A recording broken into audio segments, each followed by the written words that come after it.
네, 안녕하세요. 저는 서울대 수리과학부의 강명규 교수입니다.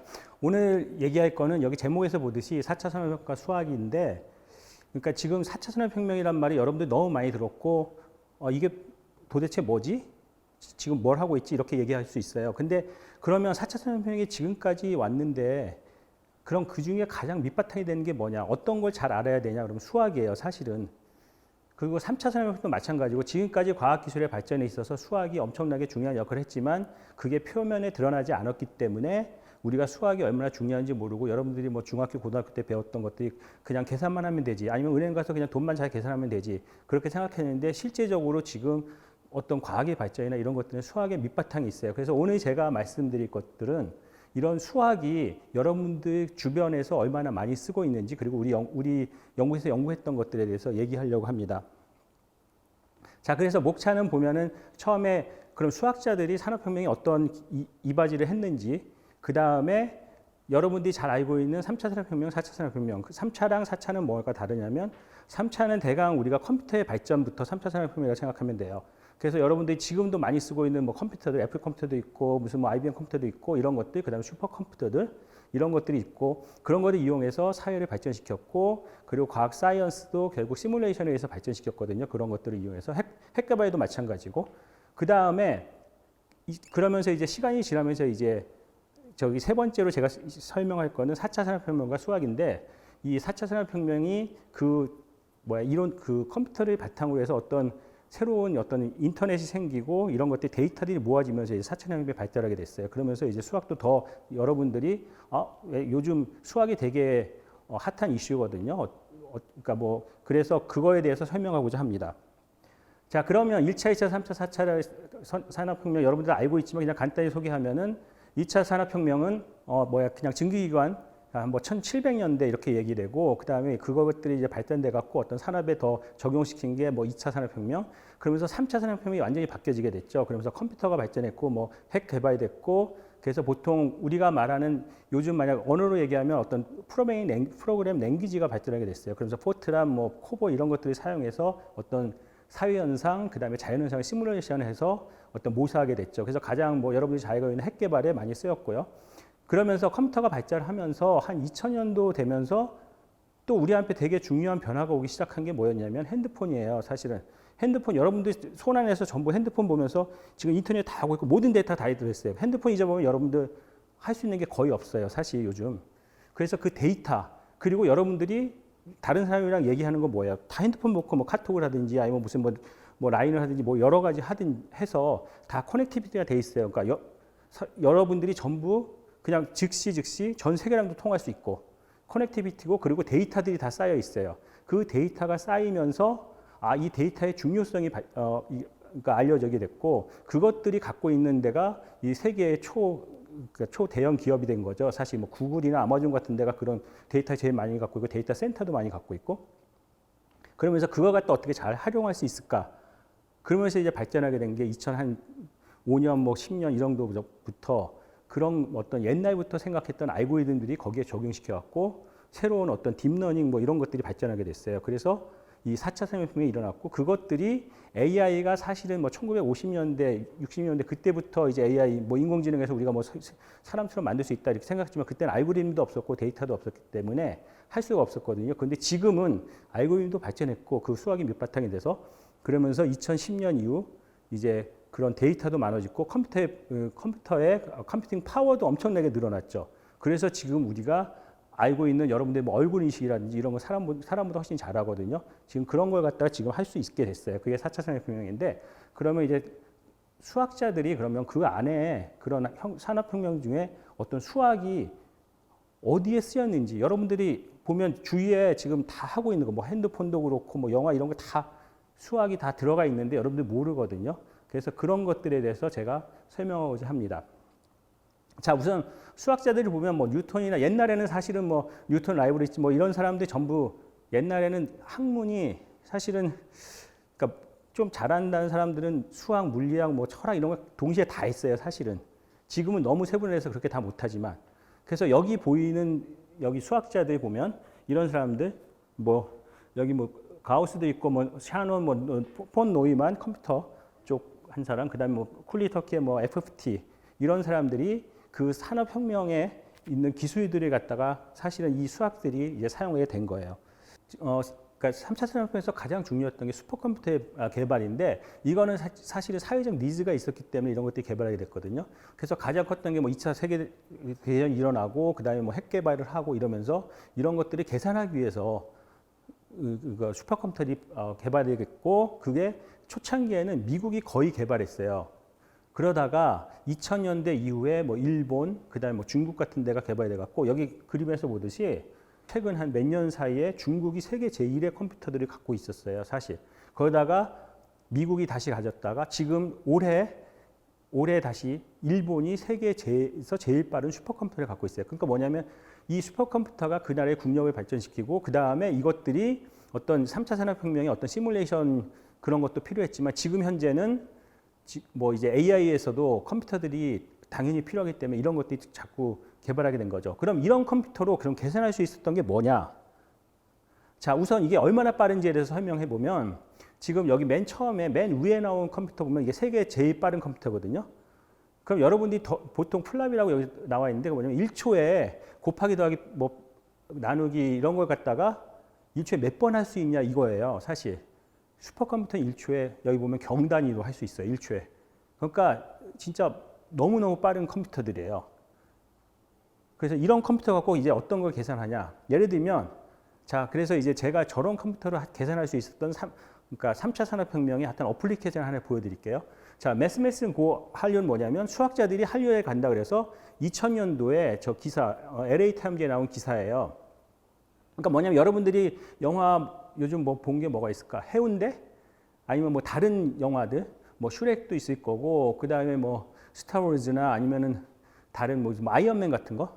예, 그런 것들을 보면 되게 뭐 실질적인 것 같은데 그거 갖다 실질적으로 뭐 부셔갖고 만든 것 같지 않고 컴퓨터 그래픽 갖고 한 것 같은데 저거 어떻게 만들었을까 그래요. 그래서 그림 그릴 수도 없고 사실 그거 시뮬레이션 한 거거든요. 그래서 지금 여기 나왔던 게 매스매슨고 할리우드란 말이 그때 이제 수학자들의 어떤 알고리즘이 이제 그 영화에 들어가기 시작한 거예요. 2000년도에. 그래서 이걸 보면은 지금 보면 이거 아이언맨이거든요. 자, 아이언맨인데 저기서 이제 물 같은 게 폭파되는 게 있어요. 지금 저게 지금 뭐 말리부 해안이고 거기에 빌딩도 있고 빌딩은 뭐 컴퓨터 그래픽이고 그 다음에 당연히 지금 폭탄이 발사되면 건물 당연히 부시면 안 되겠죠. 컴퓨터 그래픽인가 부시고 그 다음에 물 같은 게 떨어진 거 전부 컴퓨터 그래픽이에요. 그런데 시뮬레이션 한 거예요. 그냥이 아니라. 그래서 여기 밑에 보이는 두 분이 그런 이론들을 갖다가 했고 진짜 실제로 오른쪽에 여기서 보면 저 롬페드큐, 프로페서 롬페드큐는 이런 시뮬레이션을 갖고 수학자예요. 사실은 저분이 수학자인데 그 아카데미 테크니컬 어워드를 갖다 2005년, 15년에 또 받았어요. 그럼 또 하나 여러분들이 잘 아는 프로즌 겨울왕국 저 눈을 만들 때 자, 지금 되게 실질적이죠? 자, 지금 밑에 보이는 그림은 저 눈을 갖다가 시뮬레이션 한 거예요. 그래서 수학적인 공식을 갖고서 저걸 만들어서 저 눈이 성질들을 해갖고서 저걸 갖다 표현시킨 거예요. 그래서 저게 겨울왕국에서 나왔던 거고 그 왼쪽에 있는 사람이 조셉 테란이고 그러니까 UCLA 수학과 교수고 저 프로젝트를 갖다 같이 해갖고서 이걸 만들었어요. 자, 이런 수학을 쓸 때 필요한 게 뭐냐? 이런 이퀘이션이에요. 그러니까 여러분들 방정식 말하면 되게 힘들어해요. 사실은. 나비어스토 이퀘이션이라고 저게 뭐야? 뭐 이렇게 얘기할 거예요. 그냥 간단히 그냥 얘기해서 그냥 물의 흐름 아니면 뭐 공기의 흐름 그런 것들을 갖다가 우리가 표현하는 방정식이에요. 그래서 어떤 자연현상을 옛날에 3차 산업혁명 그러니까 한 뭐냐면 기본적으로 어떤 자연현상을 갖다가 수식적으로 표현하고 여러분들이 제일 잘 아는 뉴턴의 제2법칙 있죠. 그러니까 사과가 나무에서 떨어진다. 그래서 그거 방정식으로 만든 거예요, 사실은. 그런 것처럼 이것도 방정식을 만든 거예요. 자연현상을 갖다가 수학적으로 표시하고 그거 갖다 푸는 거예요. 그래서 저 방정식이 나비어스토크 이퀘이션이고 그거에 물을 갖다가 어떤 물이나 유체를 갖다가 유동을 표현하는 방정식이에요. 지금 보면 이게 실제처럼 보이지만 지금 물이 떨어지지만 저게 저 방정식으로 시뮬레이션 한 거예요.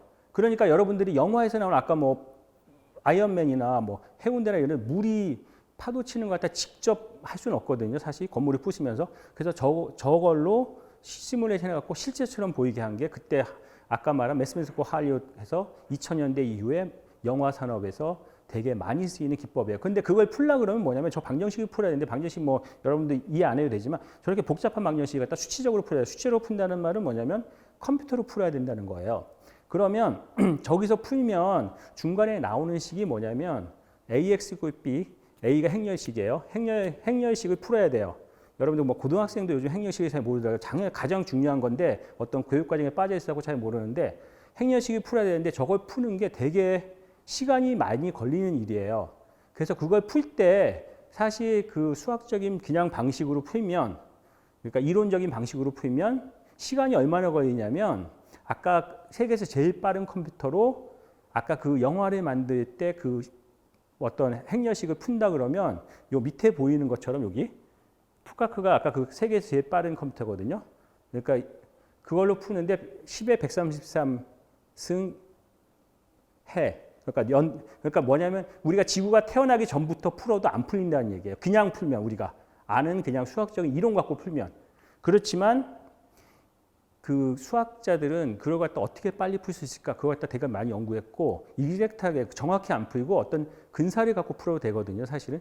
그래서 그런 알고리즘이 그래서 이게 20세기에서 가장 중요한 알고리즘 10개를 갖다가 어떤 사이언 그러니까 미국 산업응용수학회에서 발표했는데 그중에 한 6, 7개가 아까 그걸 푸는 방법이에요. 사실 그래서 영화 만들 때 아까 그런 것들을 풀 때 사실은 뭐 1초면 풀 수 있어요. 컴퓨터 갖고. 그러니까 우리가 할 수 있지. 그렇지 않으면은 우리가 뭐 영화뿐만 아니라 모든 지금 우리가 알고 있는 어떤 이런 기계를 만들 때도 우리가 할 수 없는 얘기예요.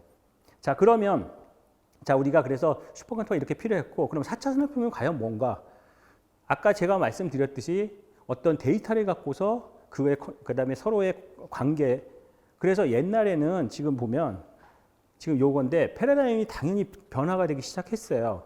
그래서 그 전에는 익스페리멘트 사이언스 그러니까 뭐냐면 실험과학이에요. 여러분들이 진짜 무슨 뭐 세포를 보고서 이게 보고서 이렇게 해서 관찰하고서 이게 어떻게 됐다 뭐 이렇게 하잖아요. 그리고 직접 부시거나 아니면 자동차를 만든다 그러면 직접 부셔서 그게 얼마나 안정성이 있나 봤는데 그 3차 산업혁명이 오면서 시뮬레이션 사이언스가 된 거예요. 그러니까 그러면서 이제 컴퓨터를 사용하게 됐고 그다음에 지금 현재는 뭐냐면 데이터가 되게 중요하고 데이터 사이언스 그다음에 데이터를 갖고서 어떤 데이터 드라이븐 사이언스 그러니까 데이터를 갖고서 어떤 모델링하는 그런 현상이 지금 발전하게 된 거죠. 그래서 그게 지금 4차 산업혁명이고 그래서 여러분들이 알고 있는 뭐 알파고나 이것도 당연히 데이터 갖고서 우리가 어떤 알고리즘 같은 개발한 거고 뭐 얼굴 인식도 마찬가지고요.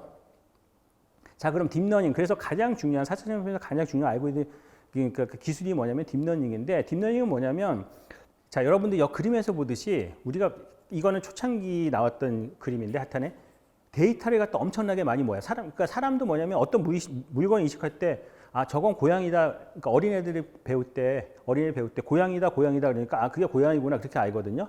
그런데 컴퓨터는 뭐 한두 개 갖고 모르니까 고양이를 갖다 한 수백만 장, 예를 들면 뭐 강아지를 수백만 장, 그다음에 뭐 버섯을 여기 보면 토마토를 수백만 장, 뭐 이런 식으로 해서 그 컴퓨터에다가 알려주는 거예요. 알려준다는 말은 뭐냐면 어떤 알고리즘을 갖고서 그거에 맞게끔 그 프로그램을 하는 거예요. 그래서 그거 갖다 그 알고리즘 훈련시키고 그 다음에 이제 새로운 데이터가 들어오면 옛날이라 우리가 강아지가 다 똑같진 않잖아요. 그렇지만 우리 사람을 알 수 있잖아요. 그래서 새로운 강아지가 들어오면 아, 저번 거랑 비슷하구나 그래서 강아지라고 맞추는 거예요. 그래서 이거는 확률적으로 나오는 거여서 조금 그런데 하여튼에 그 알고리즘 이 안에 들어가는 블랙박스라고 그러는데 그 알고리즘을 갖다 이제 개발해야 되는데 거기에 들어가는 것들이 수학이 엄청 많이 쓰여요. 자, 그래서 응용들은 여러분들이 사실은 딥러닝의 응용이 여러분들이 지금 주위에 있는 모든 산업들에 대해서 다 적용될 수 있어요. 사실 지금까지 했던 뭐 옛날에 했던 뭐 그냥 뭐 수작업 했던 것도 딥러닝 갖고 인공지능 갖고 할 수 있고 그래서 지금은 사실은 AI 트랜스폼 지금 모든 산업이나 아니면은 교육도 AI 트랜스폼을 하고 있어요, 사실. 자, 그리고 그래서 여러분들이 요즘 뭐 잘 많이 하는 그러니까 우리나라에서 가장 그러니까 중요한 그러니까 산업 중에 하나인 반도체 뭐 삼성이나 하이닉스나 이런 데 제일 많이 하죠. 우리나라가 세계에서 제일 잘하는 데인데 거기에서 뭐 수율을 따지거나 아니면 반도체 웨이퍼를 만들 때 무슨 뭐 디텍을 찾거나 이런 것들 옛날에 뭐 통계나 아니면 어떤 다른 기법 갖고 했는데 머신러닝 기법 옛날 기계학습 기법을 갖고 했는데 지금은 사실 이것들이 인공지능 그러니까 AI 기능 그러니까 딥러닝 갖고 더 개발해 갖고 훨씬 좋은 수율을 얻고 있어요. 좋은 결과들을 얻고 있고 지금 그쪽 기업에서 그쪽을 갖다 그 인력들도 많이 그러니까 고용하고 그쪽 알고리즘들이 갖다 많이 적용시키려고 하고 있어요. 아직까지는 완전히 적용되진 않았지만 지금 적용하는 단계예요. 또 하나는 뭐 CCTV에 갖고 얼굴 인식이나 아니면 지금 여기서 보는 건 뭐냐면 사람이 만약 범인을 찾는다 그러면 범인이 어떤 길이 지나갔어요. 그럼 그 사람이 얼마나 뭐 당연히 뭐 모자 쓰고 뭐 이렇게 옷도 다르게 입으면 그 사람인지 그 사람인지 모르잖아요. 그래서 유사도 같은 것도 우리가 훨씬 더 잘 이렇게 매치시킬 수 있고요. 자, 그러면 이런 것들을 하는데 그러면 그냥 알고리즘이냐 그냥 컴퓨터 프로그램을 하면 되냐? 그게 아니에요, 당연히. 여기에는 수학이 되게 많이 들어가 있어요. 그래서 기본적으로 딥러닝 알고리즘은 뭐 뉴런 뭐 이렇게 하는데 저기면 NLP라고 그러는데 지금 여기부터 보면은 왼쪽 끝에 보면 뭐 레이어가 있고 인풋 레이어가 있고 뭐 아웃풋 레이어가 있는데 그냥 그림상으로 보면 저것들이 뭐냐면 그 알고리즘에 나오는 어떤 도식인데 거기에 들어가는 기술들이 뭐 행렬이고 그다음 미분도 들어가고 그냥 옵티마이제이션, 최적화 이런 것들이 들어가요, 사실. 그런데 그런 것들을 이해하려고 그러면 수학이 되게 필요하거든요. 그래서 수학이 되게 필요하고 최적화도 그러니까 가장 뭐 옵티멀한 점을 찾는 거예요. 그러니까 뭐 미니멈을 찾는다 그러는 건데 최소값을 찾는다 그러는데 여러분들이 보면은 최소값이라는 게 그러니까 뭐 우리가 지금 여기서 보면은 요 그림에서 위에 그러니까 오른쪽 위에 그림에서 보면 함수가 있으면 저기서 보면 제가 영어로 썼는데 로컬 미니멈, 글로벌 미니멈인데 보통 우리가 찾으려는 게 글로벌 미니멈이에요. 그러니까 산골짜로 생각하면 돼요. 산골짜가 여러 개 있으면 그중에서 가장 낮은 게 뭐냐? 그걸 찾아야 되는데 우리가 가보지 않으면 중간에 산골짜기 가면 그게 끝인 줄 알죠. 근데 더 낮은 산골짜가 있는지 모르잖아요. 사실은 그 안에 들어가 버리면. 그러니까 프로그램도 마찬가지예요. 그 안에 들어가 버리면 모르는 거예요. 근데 그런 것들을 어떻게 찾을 것인가? 이런 것들을 연구하는 게 이제 어떤 좀 이론적으로 알아야 되거든요. 그래서 이제 수학적으로 이제 한 게 뭐 밑에 이제 뭐 데이팀 릴렉세이션 뭐 이런 것들인데 그래서 어떤 다른 방식으로 또 만들 수 있고요. 그래서 이 딥러닝의 문제점도 여러 가지 있는데 그거 갖다 해결할 수 있는 게 이론적인 바탕이 되게 수학이고 여기서 보면 그러니까 어떤 컴퓨터 알고리즘도 빨라야 되기 때문에 여기서 보듯이 뭐 옵티마이제이션이나 아니면 릴렉세이션 그 다음에 여기서 보면 뭐 어널리시스 그러니까 어떤 알고리즘이 있으면 그게 해석을 해야 되거든요. 그러니까 이런 것들이 다 필요해요. 그래서 문제점들이 여러 가지 많고 그러면 이런 우리가 지금 실험을 해보면 수학적인 문제점도 있고 여러 가지 뭐 데이터적인 문제점도 있어요. 어떤 데이터를 모아야 되는지 그리고 데이터를 얼마나 많이 처음에 모아야 되는지 그 다음에 어떤 데이터가 좋은 데이터든지 그리고 그거 갖다가 우리가 알고리즘을 했을 때 정말 잘 됐는데 다른 데이터 넣어도 잘 되는지 이런 것들 다 모르거든요. 그래서 딥러닝의 가장 문제가 뭐냐면 그 전에 통계적인 방법은 그냥 확률적으로 이 정도 나오겠다고 딱 예측할 수 있는데 딥러닝은 중간에 뭐 랜덤도 들어가고 여러 가지 되게 복잡하고 변수들도 뭐 10개, 20개가 아니라 몇 천만 개 막 이렇게 되기 때문에 해석을 못하는 거예요. 그래서 수학적 해석이 필요한데 그것도 지금 현재는 되게 요한한 상태고요, 사실은. 그래서 이런 것들을 갖다가 해결할 수 있는 방법이 있어야 돼요. 그래서 요즘 연구하는 것들이 설명 가능한 인공지능이에요. 그러니까 뭐냐면 지금은 우리가 왜 이렇게 되는지 몰라요. 그래서 기업에서 사실은 한 3, 4년 전에 적용하기 힘들었던 게 이게 왜 되는지 모르기 때문에 잘못됐을 때 왜 되는지 알아야지만 고칠 수 있잖아요. 그래서 적용하기 힘들었는데 근데 결과가 워낙 좋으니까 지금은 다 적용하고 있어요. 그래서 이런 것들 왜 되는지 모르고 어떻게 그 다음에 이게 데이터도 얼마나 필요한지 모르고 이런 것들이 갖다가 이제 우리가 더 연구를 해서 이제 왜 그렇게 되는지 왜 안 되는지 그리고 어떻게 더 임프루브 할 수 있는지 이거에 대해서 하려고 하는 게 설명 가능한 인공지능이에요. 그래서 보면은 도표를 보면은 여기 저 오른쪽 그래프 보면은 X, Y축이 있는데 X축은 설명 가능한 거고 오른쪽은 그러니까 Y축은 정확도거든요. 보면 여기 그래프에서 보면 딥러닝이 요즘 최근 많이 쓰는 건데 딥러닝은 설명이 되게 불가능하고 보면 설명 한쪽이 그 다음에 explainable 그러니까 accuracy는 되게 높아요, 사실은. 그러니까 우리가 딥러닝 쓰면 가장 좋은데 설명 못하니까 우리가 못하는 거죠. 그러니까 좀 설명을 할 수 있어야 되는데 여러분들이 어떤 걸 했을 때 설명해서 이해할 수 있어야지 그렇지 않고 그냥 무조건 된다 그러면 안 되잖아요. 사실 지금 현재는 어느 정도 그런 상태예요. 그래서 이 설명 가능한 인공지능을 하려고 지금 여러 연구자들이 노력하고 있어요. 그래서 딥러닝을 갖다가 지금 애큐러시가 저 정도 높으니까 설명 가능한 쪽으로 더 연구를 하자. 그게 설명 가능한 인공지능이에요. 그런데 이런 것들이 사실은 우리의 교육 모델이 되게 많이 변화해야 돼요. 그러니까 수학적인 것도 그렇고 뭐 여러 가지. 그래서 가장 중요한 거 제가 보기에 창의성이 가장 중요하고요. 사실은 그러니까 무조건 문제 푸는 게 아니라 어떤 새로운 아이디어를 생성해내는 거. 저가 뭐 학생들 가르치고 같이 뭐 프로젝트를 해보고 이래도 그냥 문제만 잘 푸는 게 중요한 게 아니라 그런 어떤 창의적인 아이디어를 갖는 그런 게 필요하고 지금 딥러닝도 마찬가지고 다른 어떤 사이언스도 마찬가지인 것 같아요. 결국 그래서 지금 이 모든 어떤 인공지능과 이런 것들이 사실은 한 가지만 잘해서 되는 게 아니라 모든 학문을 갖다 이해할 수 있어야 되는데 그건 되게 힘든 얘기거든요. 그러니까 적어도 자기 학문에 대해서는 정말 잘 알고 다른 학문들과 소통할 수 있는 그런 식견을 가지고 있어야 돼요. 그래서 저희는 저가 뭐 학생들에게 바라거나 아니면 뭐 이쪽을 하고 싶은 사람한테 바라는 거는 자기 학문은 정말 잘하고 그 다음에 다른 주변 학문을 갖다가 이해할 수 있는 식견을 넓혀야 된다. 그래야지만 자기가 더 클 수 있는 사람이 될 것 같다. 그리고 생각합니다. 그리고 4차 산업혁명에 아마 4차 혁명 시대에 성공하는 사람이 될 것 같습니다. 예, 감사합니다.